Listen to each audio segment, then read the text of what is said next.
Bem-vindo ao Trechos do Eliseu, um canal não oficial de vídeos exclusivos do pastor Eliseu Rodrigues. Inscreva-se no canal e ative as notificações para não perder nenhum dos vídeos novos. Pastor Eliseu Rodrigues.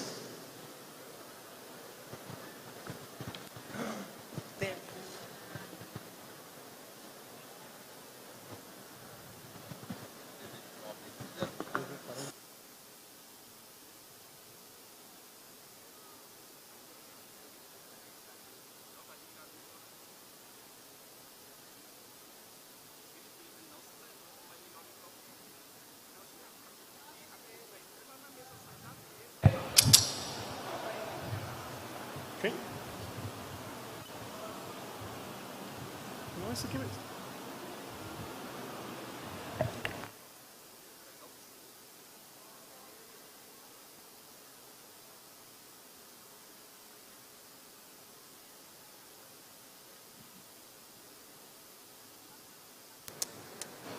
Vou virar cantor pro sonoplasta colocar som para mim.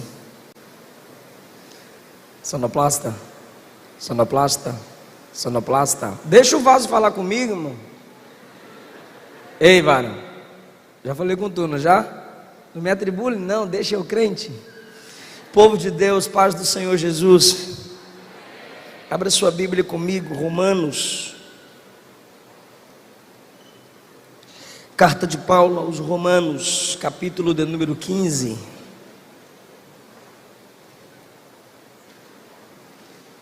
Vamos falar sobre influência missionária. Ninguém gostou, mas é isso aí que tem para hoje. Influência missionária.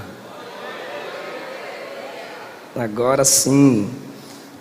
As Assembleias de Deus é um movimento missionário, irmãos.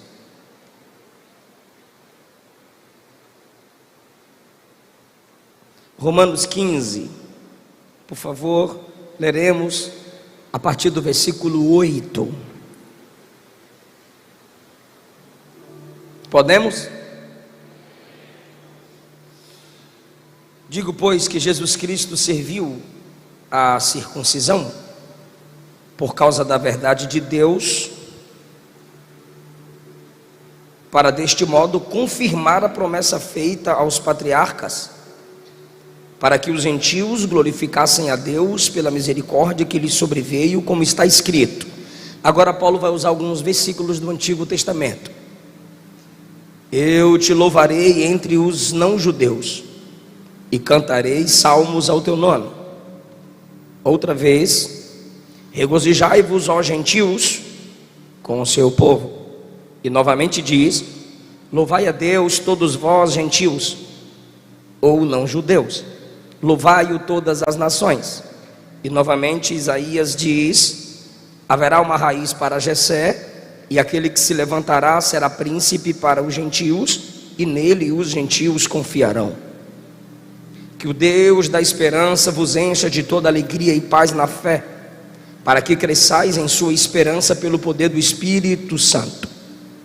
Eu, irmãos, verdadeiramente estou convencido a vosso respeito, que também estáis cheios de bondade e completos em todo conhecimento, e também sois capazes de admoestar aos outros.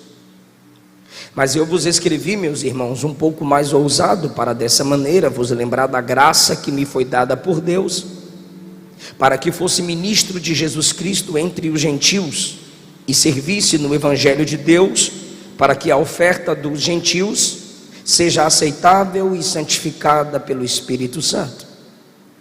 Pois o meu motivo de se orgulhar está em Cristo, para com Deus.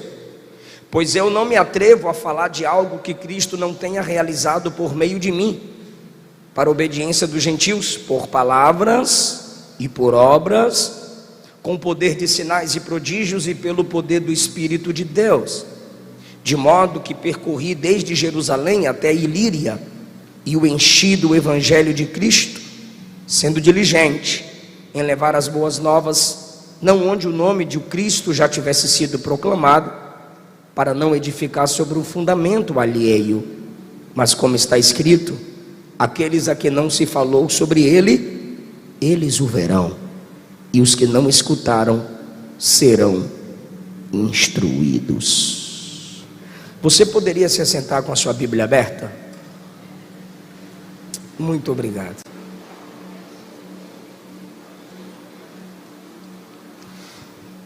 Milhões de vidas estão descendo para o Hades agora. E estando no Hades,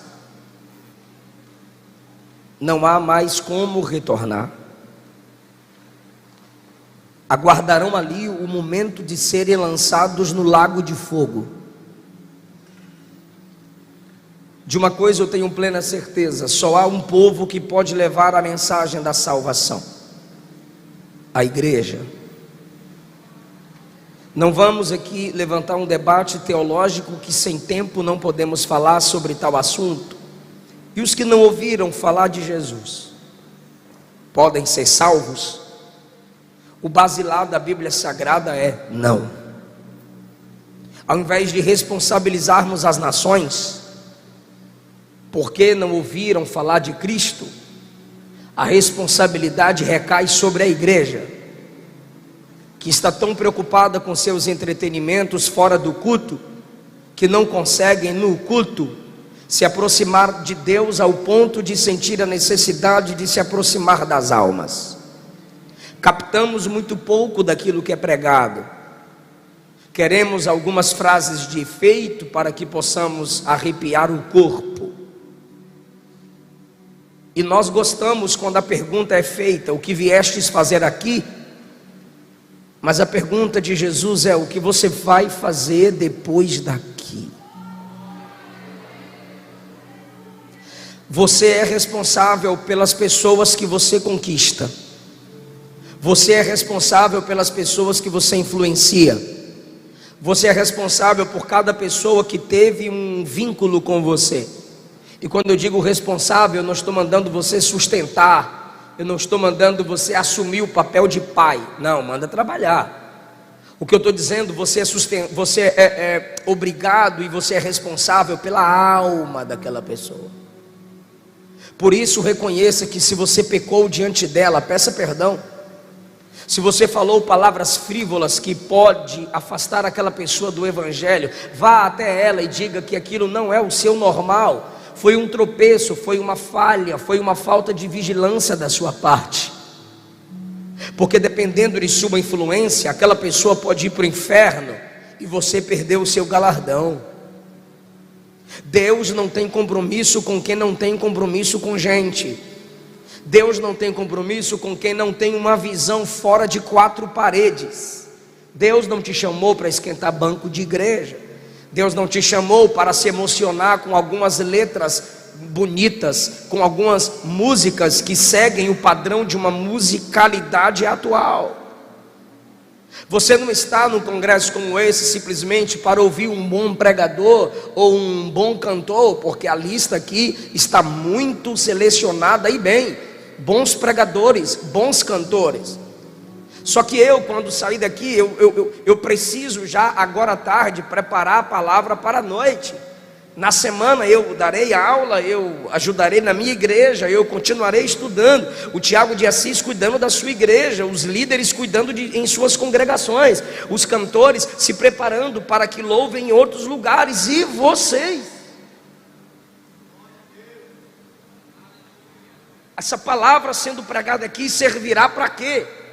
A pergunta aqui não é humilhante, a pergunta aqui é retórica. Você pode responder para si mesma. Você pode responder para si mesmo: não, pastor, eu vou continuar com o meu propósito evangelístico na escola. Eu vou continuar discipulando aquelas pessoas que eu estou instruindo elas na palavra. Tomara que você tenha uma resposta para si mesma, para si mesmo.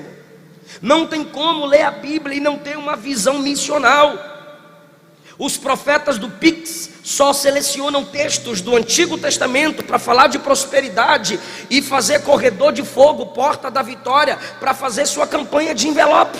E Deus não quer o seu envelope, Deus quer você, porque se Deus tiver você, Ele tem tudo na sua vida, Ele tem tudo que é seu. Os pregadores da teologia da prosperidade isolam textos só de oferta e dinheiro na Bíblia, para ver se você sustenta a boa vida que eles levam. como se crente não pudesse sofrer. Mas eles não enxergam a Bíblia como uma visão missional. E o maior apóstolo do Novo Testamento, depois de Cristo, o maior plantador de igrejas, o homem que foi responsável por tirar o evangelho daquele círculo palestino e levar para a Europa, foi Paulo. E Paulo não tinha nem tempo de ficar fixo numa igreja. Paulo era plantador de igreja e estabelecia líderes ali, que ele discipulou, que ele ensinou. Paulo não tinha tempo para se envolver com mulheres. Paulo acredita no ministério de Timóteo, e solteiro Paulo o estabelece como um missionário para cuidar de pessoas, de anciãos, de jovens e de igreja. Por quê? Porque quem tem uma visão missional tem uma urgência em servir, sente uma urgência por amor às almas. Paulo era formado, Paulo era teólogo, Paulo era poliglota, mas todo esse conhecimento era para edificação da igreja e salvação de almas. Alguns hoje entre nós leem a metade do livro Escravo de Lutero, livreto ainda, comparado aos livros que ele escreveu. Escravo de Lutero é um livreto, o cara lê metade do livro, já se sente reformador e quer despentecostalizar as Assembleias de Deus. Não levanta um dedo mindinho para responder uma pergunta na escola dominical, mas na internet, todos os seus comentários nas postagens de qualquer irmão e de qualquer irmã, ele é o bichão mesmo. Mas na igreja não cuida de ninguém, não ensina ninguém, não zela de ninguém, não ganha uma alma no ano. É o teólogo do gabinete, é o chato da net, é o youtubobo do YouTube. Não trouxe um que se afastou, não levanta um que caiu, não lê a Bíblia nem para si, imagine para o outro. Romanos 15, Paulo trata da igreja local, versículos 1 a 7, ele diz assim: os fracos, nós que somos os fortes, devemos suportar os fracos. Entenda que Paulo diz nós, se ligue no português, olha o que ele diz: nós os fortes devemos suportar os fracos. Paulo se inclui no meio dos fortes. Isso quer dizer que ele era um forte que suportava os fracos. Ser forte mesmo é suportar o fraco, não suportar sem vergonhice. Porque tem gente que vive na sem vergonhice do pecado, da imoralidade, da maledicência e diz: sou fraco, eu preciso de perdão. Não, você não precisa de perdão, você precisa de libertação. Você tem que nascer de novo. Se você vive na prática do pecado e tem prazer em desagradar a Deus e ofender a igreja, isso não é fraqueza. Você está brincando com a graça. Suportar o fraco é os mais novos na fé, ou aqueles que estão num processo de santificação e quando tropeçam confessam seus pecados. Esses nós temos que suportar. Nós os fortes devemos suportar os fracos. De que modo? Não agradando a nós mesmos, mas cada um de nós agradando o seu próximo. Agradar aqui é fazer o possível para ajudá-lo. Paulo está ensinando a igreja a pensar menos em si e pensar no outro. Isso é a igreja. 3. Cristo não agradou a si mesmo, mas como está escrito, ele cumpriu. O insulto dos que insultavam ao Pai caía sobre ele. Ou seja, se Jesus pensasse apenas nele, Jesus não se importaria com os insultos ao Pai. Quando ele via alguém insultando ao Pai, ele se levantava para defender o nome do Pai. Isso é não agradar a si mesmo. Isso é defender a igreja. Eu não entendo como é que você consegue concordar com as palavras que o mundo libera contra Deus, com as palavras que os falsos profetas, falsos ministros, falsos pastores, falsas igrejas, interpretando a Bíblia falsamente, vão para as redes sociais falarem bobagens e você nada fala. O máximo que você diz é misericórdia. Está na mão de Deus. Não está não. A mão de Deus na terra é você. Os pés de Deus na terra é você. A igreja é o corpo de Cristo na terra. Se você não vive para se agradar, você não vai aceitar que o nome do Senhor seja insultado. E isso aqui, eu estou falando coletivamente. A igreja precisa despertar-se para o fato de que ela foi estabelecida em defesa da verdade. Paulo disse: Deus me pôs como defesa do evangelho. Paulo disse que a igreja é coluna e firmeza da verdade. A igreja, vocês não aceitem o insulto ao nome do Senhor pela vivência de falsos líderes, pela pregação de falsos pregadores, pela música de falsos adoradores, que como Herodes parecem adoradores, mas na realidade são assassinos do ministério. E a igreja, cadê a igreja? No espetáculo de falsa humildade, a gente está deixando qualquer um falar, qualquer um fazer, qualquer um pregar, qualquer um cantar. Não, não e não. Vocês são responsáveis pelas pessoas que crescem entre vocês. Nós somos responsáveis por aqueles que se desenvolvem entre nós. Aprenda a julgar pela reta justiça. Para de ler só Mateus capítulo 7, versículo 1. Não julgueis. Continue o texto. O texto diz: não dê pérola para cão. Não dê o que é sagrado para porco, nem para cão. Dê aquilo que é valoroso. Como é que eu vou saber quem é cão e é porco se eu não julgar? Continue o texto. Afastai-vos dos falsos profetas. Como é que eu vou saber se é falso profeta se eu não julgar? Não é preconceito, é abrir a Bíblia. Se estiver fora da palavra, tem que ser denunciado, tem que ser descartado. O insulto dos que se levantam contra ti caiu sobre mim.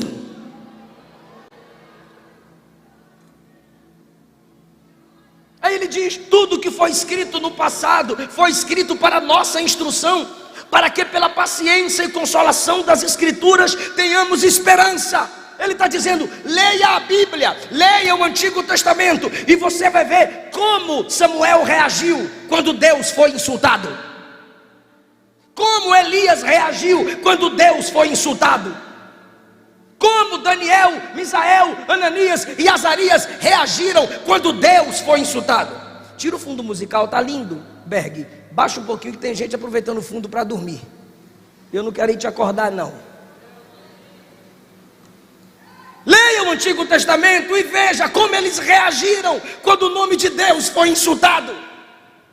E enquanto o nome de Deus é insultado, você está postando foto de linguinha no espelho do banheiro, boquinha torta. A ovelha postando foto sem lã. O versículo é bíblico, mas a roupa é de prostituta.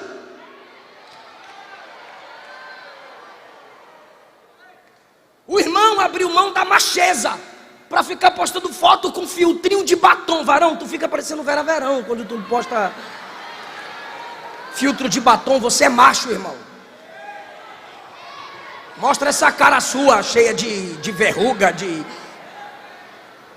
Homem tem cicatriz, irmão. Foi o cachorro que mordeu aqui, pastor. Foi o cabo de aço que bateu aqui, pastor. Filtrinho de... irmão, aquela Blanche que fala, os negocinhos vermelhos aqui. Tu fica parecendo um palhaço, macho. Não, velho, não. Não, pastor, eu digo isso porque a minha geração diz que prega nas redes sociais. Foi falado aqui: transforme suas redes sociais em um instrumento de missões. E a sua rede social é um instrumento de sensualidade. Não tem nada missionário lá. Leia o Antigo Testamento, diz Paulo, e você verá como que os homens de Deus reagiram quando o nome de Deus era insultado. E eu estou no Novo Testamento, no amor. Porque os netcrentes me criticam assim: ele só prega a lei, ele só prega Antigo Testamento. Parece que Deus deu uma atualizada do Antigo para o Novo. Por isso que eu gosto de Malaquias 3. Malaquias é a transição do Antigo para o Novo. E lá em Malaquias 3 Deus diz: eu, o Senhor, não mudo. Ele continua o mesmo. Como que os homens de Deus reagiram quando o nome de Deus foi insultado?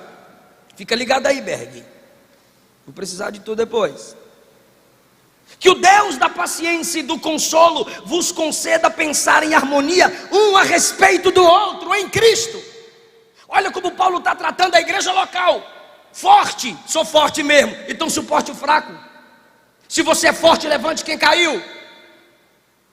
Não agrade a si mesmo. Como que eu não agrado a mim mesmo, Paulo? Imite Cristo. A afronta dos que fazem contra Deus, pega para você, sinta a dor de Deus. Leia o Antigo Testamento, diz Paulo, e veja como os profetas reagiram quando o nome de Deus foi insultado.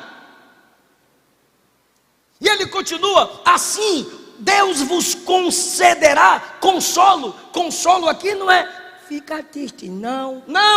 Consolo aqui é encorajamento. Leia o Antigo Testamento, diz Paulo, e você vai ser encorajado a se levantar e defender a causa de Deus. Pensem em harmonia um a respeito do outro. O que é pensar em harmonia? Em Cristo. É olhar para o outro e dizer, irmão, tu errou hoje, mas amanhã você acerta. Irmão, você caiu hoje, mas amanhã você levanta. Irmão, você errou naquela música que tu cantou lá. Não tem nada de Bíblia, mas bora cantar uma melhor aqui para nós. Bora estudar uma música top aqui para Jesus. Irmão, sua interpretação ontem não foi tão correta, mas tem essa interpretação aqui. Na próxima pregação, você interpreta desse jeito. Vai ser bem melhor para a igreja e para nós. Isso é olhar um para o outro e ver nele a capacidade de melhorar. Não é simplesmente dizer não presta mais por causa de uma errada interpretação, ou um hino mal aplicado, ou uma palavra mal colocada.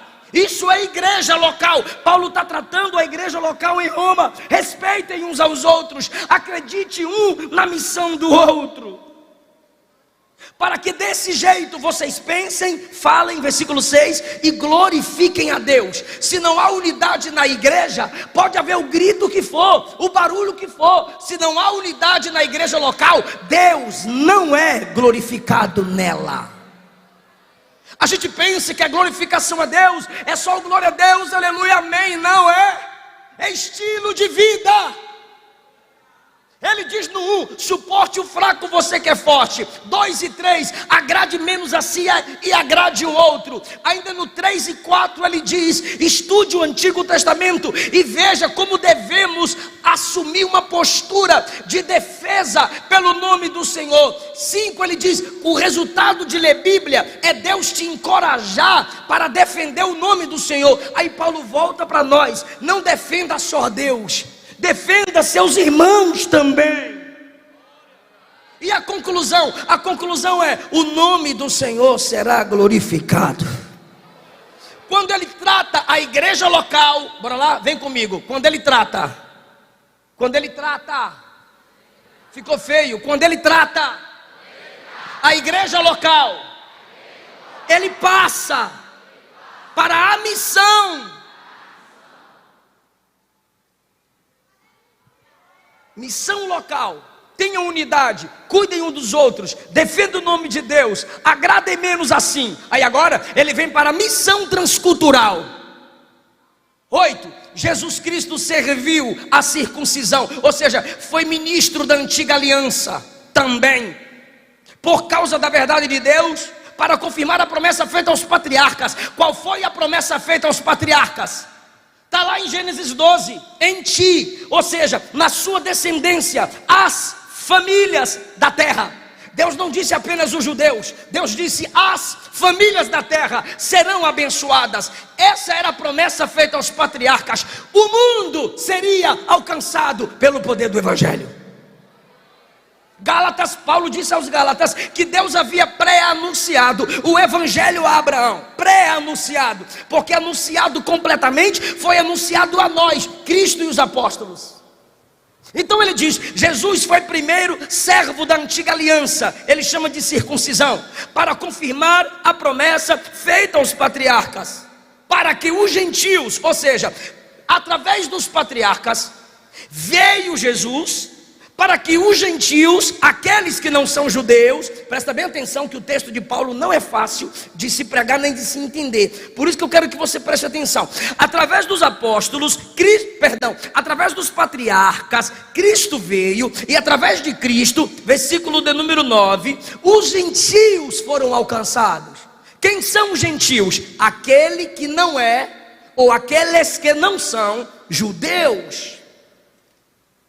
Versículo 9, para que os gentios glorificassem a Deus pela misericórdia que lhes sobreveio, como está escrito. Aqui Paulo ensina métodos de evangelismo.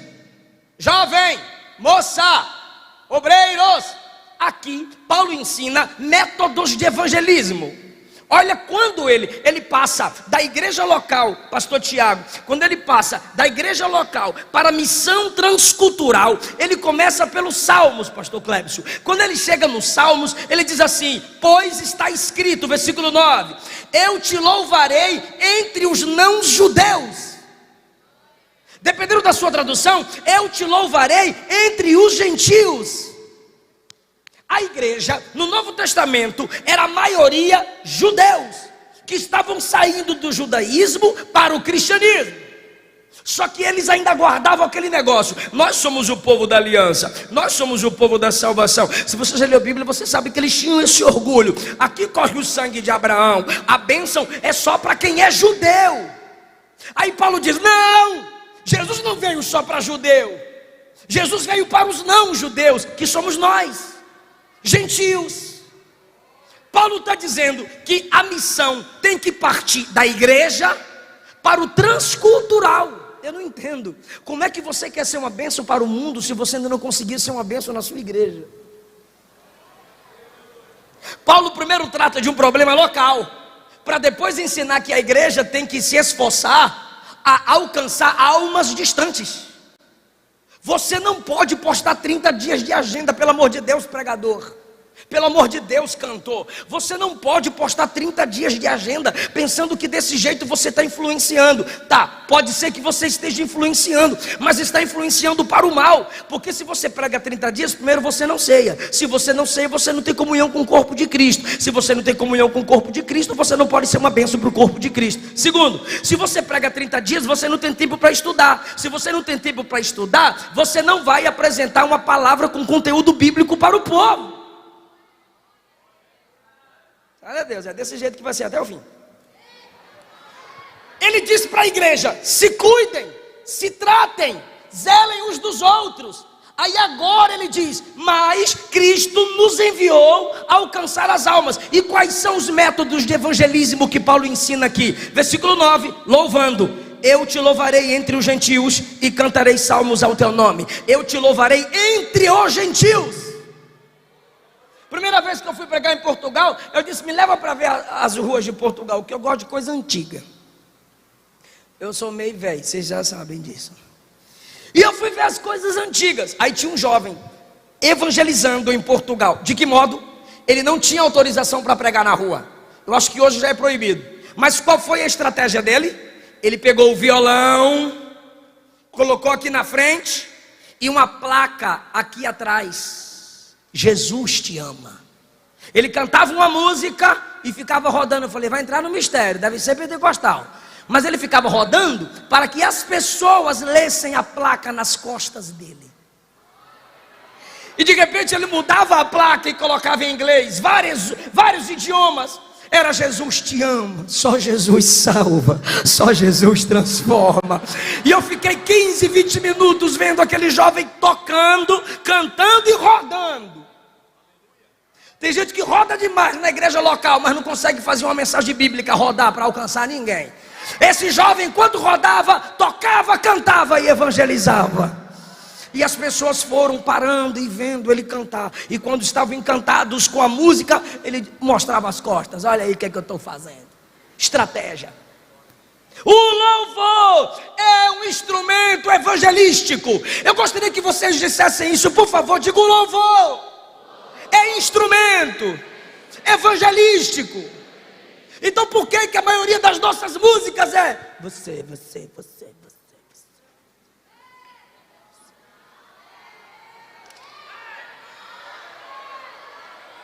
Você vem para a igreja para ser massageada pelas músicas. Você vem para a igreja para ser massageado pelas músicas. Às vezes você precisa sim de um consolo, mas espera, qual é a missão da igreja? Usar a música para também ganhar almas. Billy Graham exerceu isso, irmão. É inadmissível você chegar numa cruzada evangelística, você chegar na rua, você botar um grupo como foi pregado aqui ontem. Vamos ali na escola evangelizar, vamos. Aí você chega lá na escola para evangelizar. Tem sabor de mel, tem sabor de mel. A minha vitória tem sabor de mel. Aí o ímpio vai dizer: peraí, vitória para você é mel? Você chupa mel? Você está querendo evangelizar e você canta: mas cadê, mas cadê, mas cadê o vaso? Onde o vaso está, mas cadê? Aí o ímpio vai dizer: socorro, ele quer ir no banheiro, ele precisa ir no banheiro. O ímpio não entende o nosso evangeliquez. Se é um evento evangelístico, se a intenção é influenciar para a salvação, você vai cantar cruz, sangue, céu, salvação.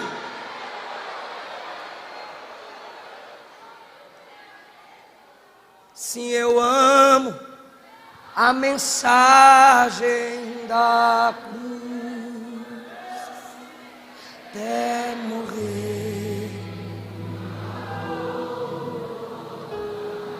Não minta não, não minta.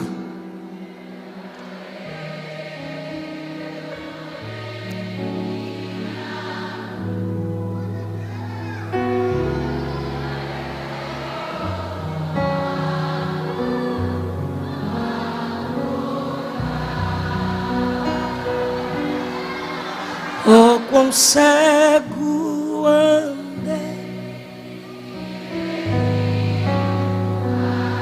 E o pecador está ouvindo.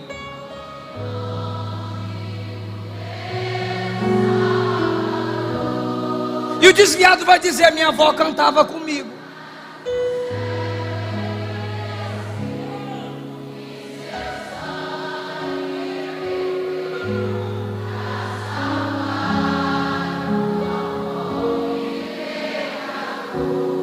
Aí o ímpio vai dizer: qual a solução? Foi na cruz.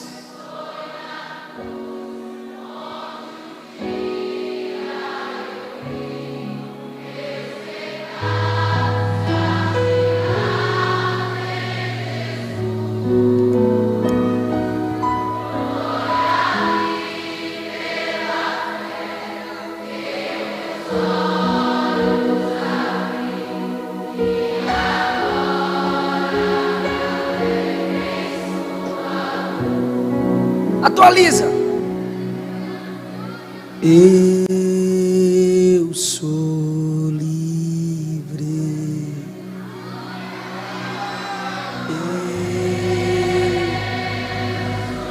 Aí o ímpio vai dizer: livre por quê? Ó a resposta: nada além do sangue, nada além do sangue de Jesus. E o resultado disso é o quê? Alvo mais que a neve. Alvo mais.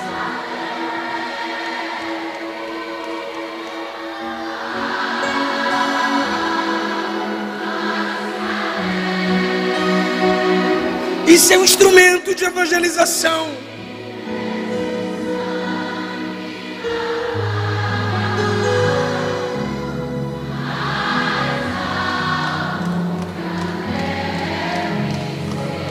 Alguém já está sentindo amor por almas?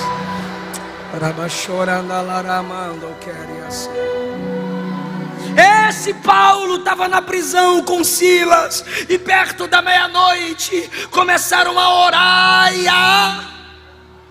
ficou feio, começaram a orar e a Bíblia diz que os outros presos ouviram. E quando as portas se abriram, o carcereiro disse: o que eu faço para me salvar?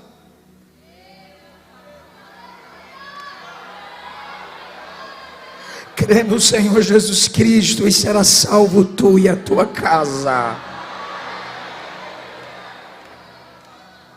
Josué e Milena, cantores, grupos, Coloquem sangue de Cristo nas canções de vocês. Falem sobre a cruz. Não massageiem o ego de quem não tem compromisso com almas. Isso aqui não é um laboratório onde fazemos exames ou testes. Não, como eu disse ontem, é um exército onde geramos soldados para ganhar almas.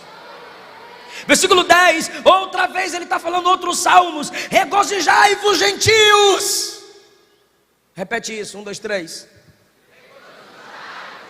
O que ele está dizendo é: há uma profecia para sermos ministros de alegria para as nações. Existem países dominados pelo comunismo, por ditadores, sofrendo. Mas quando a igreja entra, quando os missionários chegam, não sei se você já viu vídeos missionários, eles se alegram. Fui pregar em Anápolis, Goiás, e uma mãe me chamou e disse: pastor, o meu filho fazia medicina. Falei: glória a Deus que ele se formou, vai cuidar de nós. Ela disse: ele parou, ele estacionou. Ela disse, eu perguntei qual o problema. Ela disse: não foi um problema, para ele foi uma solução. Eu disse: qual? Ele parou de fazer medicina e foi fazer um curso para ser técnico de futebol de crianças. Eu falei: hoje, para quê? Ela: porque ele descobriu um país na África que só pode entrar missionário se for médico ou professor de futebol de criança. E para medicina ele ia demorar muito tempo, 6 anos. E para ser um professor um técnico de futebol de criança, o curso é mais curto.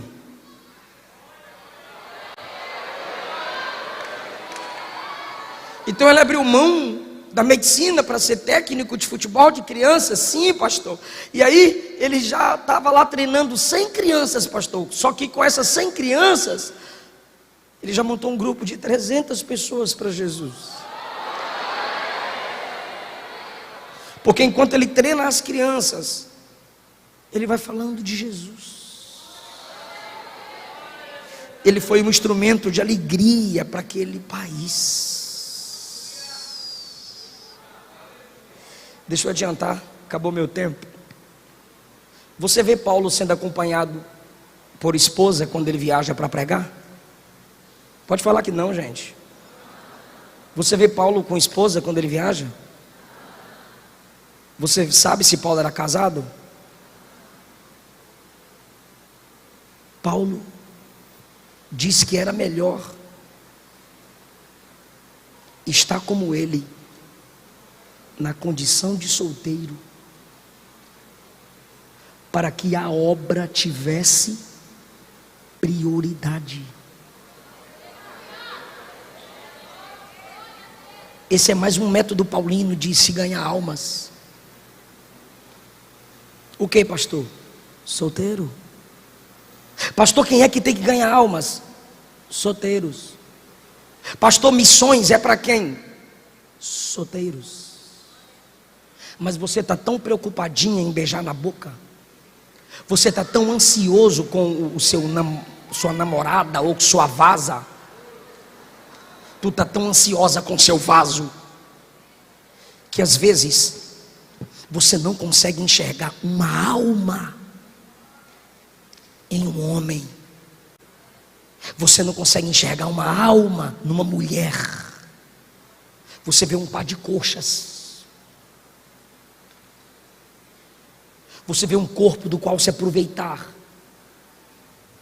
Ou você vê um homem para usá-lo e mostrar: não estou mais só. E Paulo disse aos Coríntios, na primeira carta, no capítulo 7, a prioridade dos solteiros deve ser a obra. Você está solteira, você está solteiro. Quem sabe o plano de Deus para a sua vida no solteirismo é: quando tu fazer a missão, tu casa. Quem sabe sua vocação agora é ganhar almas. Por isso ele diz: cada um permaneça na vocação que foi chamado. Você foi chamado solteira, você foi chamado solteiro, e você não tem amor por almas, não tem interesse por almas, e o Espírito está te despertando nessa manhã. Esse é o melhor período, esse é o melhor período, essa é a melhor fase, onde você ocupa sua mente com o seu chamado.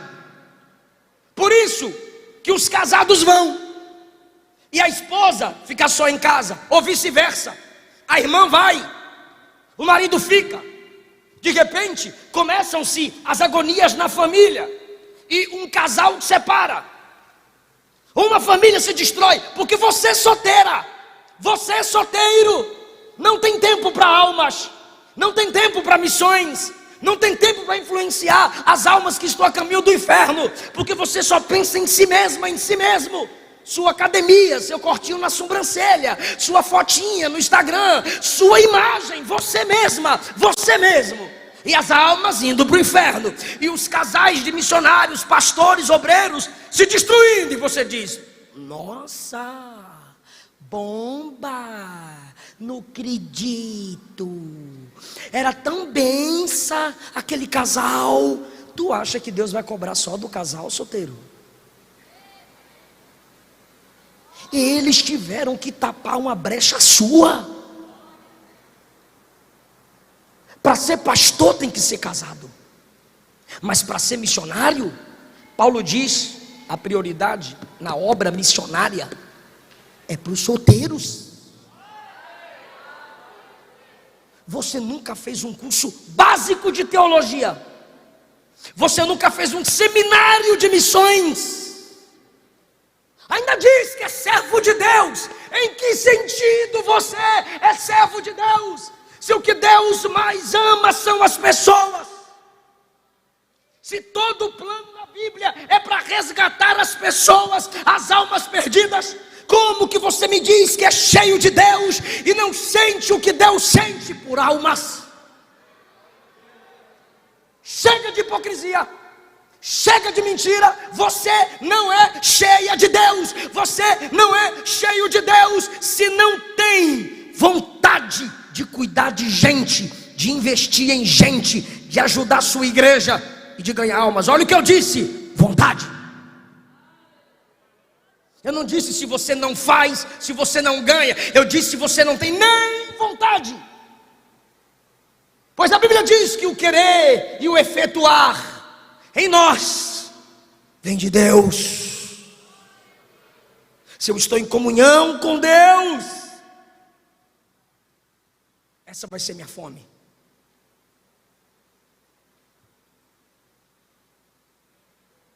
Solteiros, digam amém. É você que Deus está chamando agora. É você que Deus está chamando hoje. Sabe por que você cai toda semana, peca toda semana? Sabe por que você não se libertou dessa masturbação? Porque você não tem foco em santidade, você não tem foco no evangelho, você não estuda para ganhar almas, você não se envolve no grupo para ir em resgate de vidas. Sabe por que você está se sentindo depressiva, Sabe por que você está com tanta ansiedade na sua alma? Porque você não está cumprindo o seu propósito, você está em desobediência, você está fora do plano que Deus realizou para você. Mas nesta manhã, você vai vir aqui à frente, e se você não vier, Deus vai trazer só gente atribulada para ficar perto de tu. Não adianta, pode clamar sangue, fogo, pode clamar mais, vai. Davi, Golias, Josué, chama aí. Vai vir só gente atribulada, gente desviada, endemoniada. Vai vir gente acabada. Para quê, pastor? Para você evangelizar, ajudar, pregar, discipular, porque esse é o seu chamado nessa manhã. Deus está te responsabilizando aqui agora. Só os solteiros que se sentiram impactados, exortados e repreendidos por essa palavra O pastor Tiago vai orar, vai pregar e vai orar. Mas eu quero ver solteiros que querem ganhar almas aqui na frente, agora.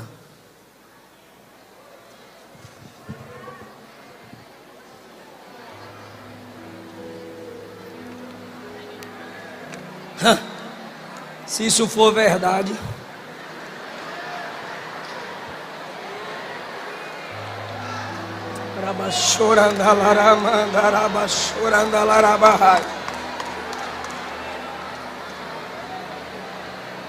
Deus está te preservando sozinha, é porque Ele não planejou seu futuro com aquele camarada. Deus está te preservando sozinho, é porque Ele não planejou seu futuro com ela, meu filho. Pastor, mas eu já tenho um compromisso com a moça, eu tenho um compromisso com o rapaz. Ele ama almas, ela ama vidas. Deus vai usar vocês dois e vocês vão resgatar vidas. Deus vai usar vocês dois e vocês vão cuidar de gente. Tem uma frase aí muito famosa: Deus não une pessoas, Deus une propósitos. Talvez haja um propósito de Deus com vocês.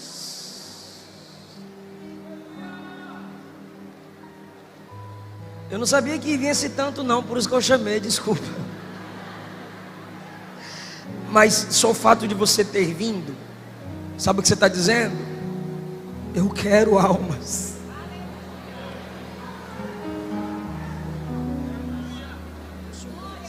Que canta aquela do Silvio Santos.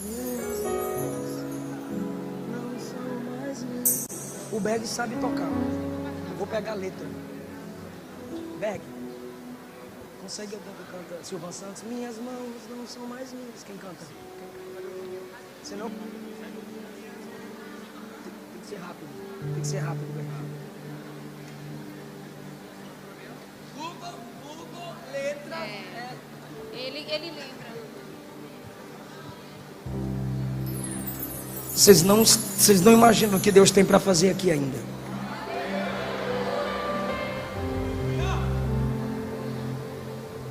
Deus está vendo o seu desejo. Países vão te receber. Você vai plantar igrejas.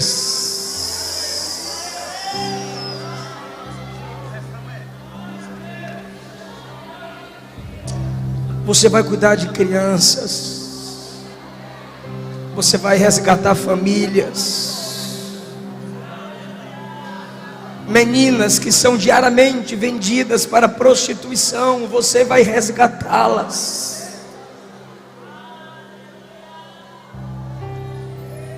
Você tem esse chamado.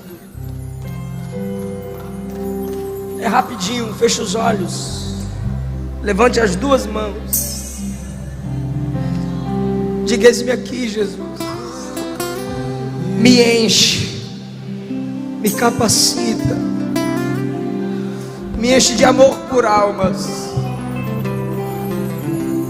desperta alguém para me ajudar, envia-me. Só cante isso.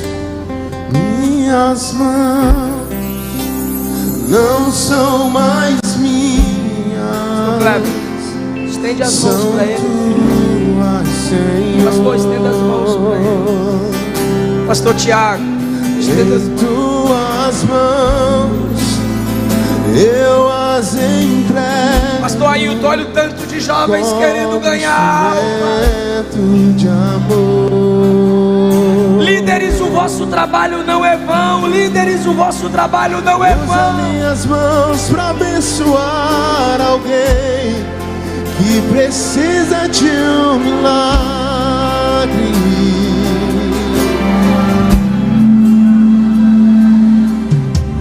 Faça as minhas mãos as tuas mãos.